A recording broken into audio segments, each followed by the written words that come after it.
Ndugu zangu wana Iringa, palipo na utulivu ndipo penye maendeleo.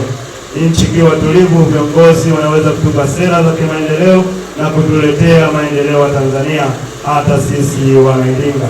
Na haya maendeleo yote tunayoyaona, ukitazama katika hiyo hospitali uko utakwenda si jengo la kina mama na watoto, huko kuna maabara, kule kuna nini, lakini tunaona maendeleo makubwa ambayo yanafanyika katika maeneo yetu.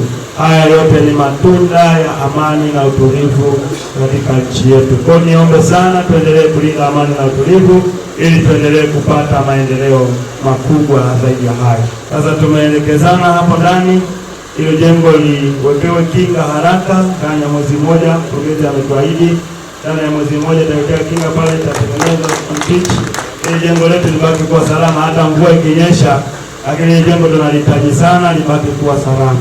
Pia tunatoa shukrani kwa kiongozi wa mbio za mwenge wa uhuru 2026 pamoja na msafara walioambatana nao. Tunaahidi kutunza jengo hili na vifaa vitakavyowekwa na kutoa huduma bora kwa jamii. Shukrani za dhati kwa viongozi wote ngazi ya mkoa, wilaya na halmashauri kwa kusimamia utekelezaji wa mradi huu katika hospitali ya wilaya Frelimo. Wodi hii ya kitengo cha dharura itasaidia sana wananchi na wakazi wa Iringa kuweza kupata huduma kwa ukaribu zaidi.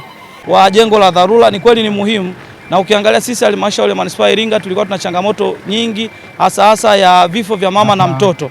Sasa kupata jengo hili na tumeona limefikia asilimia kubwa ambazo sio muda mrefu zitakuwa asilimia za ukamilishaji. Tunajua hii ndio hospitali yetu ya wilaya.